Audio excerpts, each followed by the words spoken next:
Glenn Quagmire, the over-the-top neighbor in Family Guy, is known for his wild antics and questionable morals.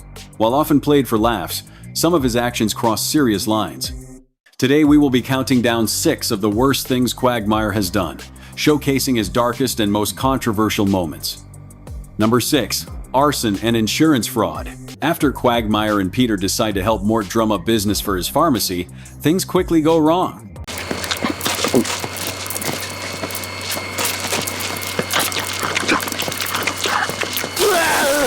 Quagmire's horniness distracts him, losing the pharmacy's banner, which causes a bus accident, killing everyone on board.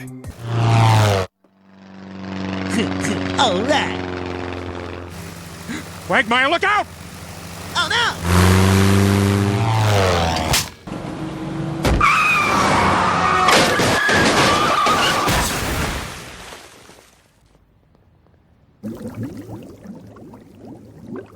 Goldman's Pharmacy.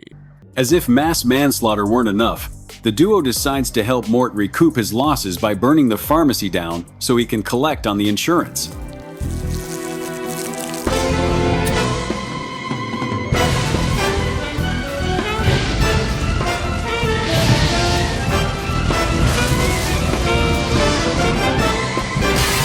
If not for Joe's intervention, all 3 of them likely would have gone down for the arson and fraud charges. The thing is, you guys committed a crime, and I've still got the evidence to prove it. Too bad I lost it. Message deleted.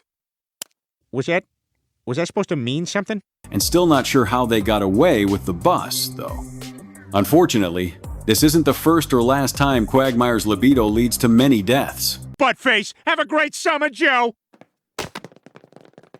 Number 5. Killing his sister's boyfriend. After recovering from an asphyxiation injury, it's exactly what you think. Quagmire gets closer with his sister Brenda and her boyfriend Jeff. Then how about I make us all some dinner, huh? Come here! You fat, ugly bitch! If today wasn't your birthday... Jeff, please, you're being... What? What am I being? It quickly becomes clear that Jeff is abusive. What the hell? Did you change the channel while I was going to get a beer? Oh, yeah. I'm sorry, honey. I just wanted to see who was on Letterman. We're watching Leno, you bitch! To that end, Quagmire and the guys invite Jeff on a nighttime hunting trip and plan to kill him. I gotta take a whiz! All right, look. When he comes back, I'm just gonna do it, okay? I'm just gonna point my gun straight at his head before he even knows what's going on. Although Jeff manages to briefly outmaneuver them and attempts to choke Quagmire to death, You have to bring your friends out here with you to do your dirty work?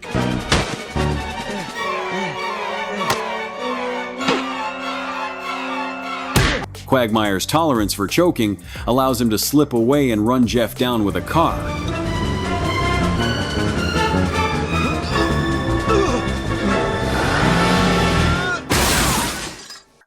Later, Brenda's distraught when told that Jeff left her. Dear Brenda, I have decided to leave you. I realize that you are too good for me, and you and our unborn child would be better off without me in the picture. Love, Jeff. Now, we're not saying that Jeff wasn't a garbage excuse of a human being, but Quagmire still commits murder. Number 4. Beating up Brian. Quagmire and Brian's feud has occasionally turned physical.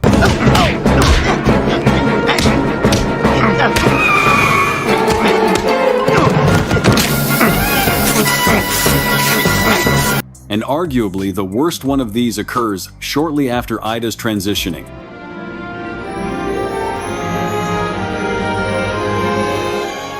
Oh my God!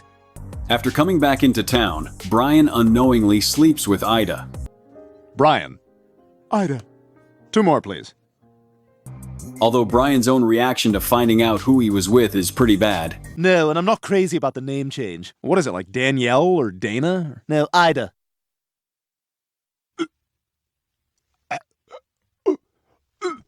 Quagmire's is worse. I met someone. What, you did? Oh my God, Glenn, he's amazing. I couldn't be happier. Really? What's his name? No! When he finds out, Quagmire barges into the Griffin home and ruthlessly beats Brian throughout the house.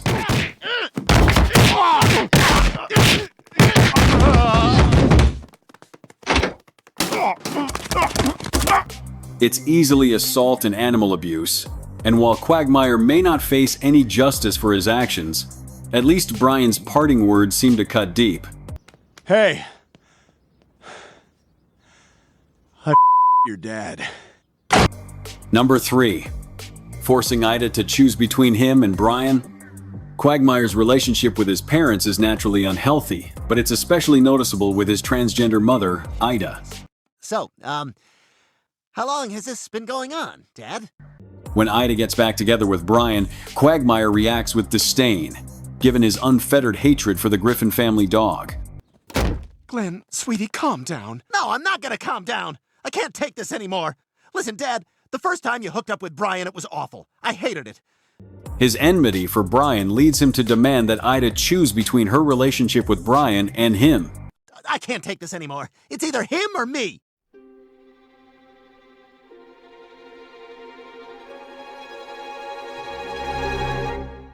While Ida does choose her son, Quagmire is still terrible for forcing his mother to forgo her own happiness and for breaking up their I relationship. never thought I'd meet someone who I connected with on so many levels, much less an Ivy Leaguer. Come on. But as special as you are to me, I have to put my son first. But this isn't the first or worst thing Quagmire has done to Brian, where Ida's concerned. More on that later. Sorry, Brian. I'll never forget what we had together. I understand. Number 2. Shooting Peter in the head. During a hunting trip, Peter accidentally shoots Quagmire in the arm. Yeah, see, Quagmire? Safety's on. Now this is a gun without a safety. Oh! Quite the difference, huh? Damn it, Peter, you son of a bitch! You shot me! Oh my God, Peter, that might be the dumbest thing you've ever done. Fed up with Peter's stupidity, Quagmire severs ties and forces Joe to choose sides in their friendship. Joe, I got a deck of cards you can put in your wheels to look cool. Joe, I'll do the wavy stomach for you. Looks like a real wave. Joe, I can scream your name real loud. Joe! Joe! Joe! Eventually, Peter decides that the only way for them to mend their relationship is for Quagmire to shoot him in the arm. All right, Quagmire, I have given this a lot of thought. I need you to shoot me in the arm so we can be friends again.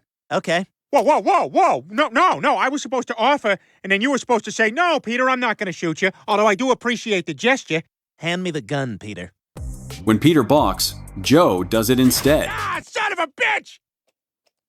It's over. We're all friends again. What the hell, Joe? I'm just trying to settle this nonsense. Nothing got settled. You shot him. I'm the one who has to shoot him. And while Peter argues he should shoot Joe now, Quagmire shoots Peter in the head. I mean, if we're doing things fair here, then... All right, we're good.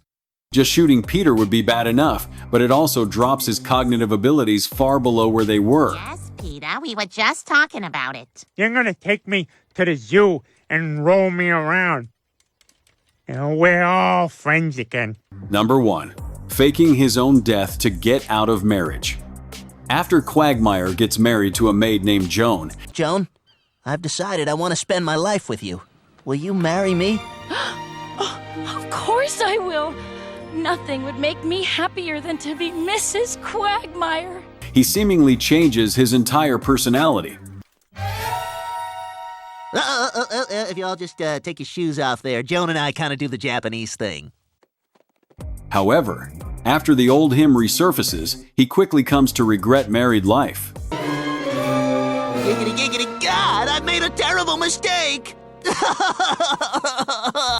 When he floats the idea of a divorce to Joan, she reacts with threats of violence. So anyway, what I'm trying to tell you is, some of the guys thought we should get a divorce.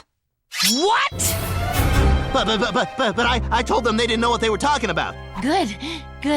Rather than pursue things the legal way, Peter suggests an alternative, faking his own death. Oh no, Quagmire's dead! Wait, we might still be able to save it. Oh no! We are so sorry for your loss. Is this a joke? I wish it were, Joan. I wish it were a joke. But these things happen, you know? Granted, Joan isn't exactly stable, and Quagmire's first video attempt at fooling her is admittedly hilarious. Faking your death to get away from someone isn't the best way to deal with an admittedly crazed partner. You sure Quagmire's okay in there? No problem. He's got half an hour of oxygen. We'll sneak back later and dig him up. Thanks for watching. Don't forget to like and subscribe to our channel for more Family Guy content.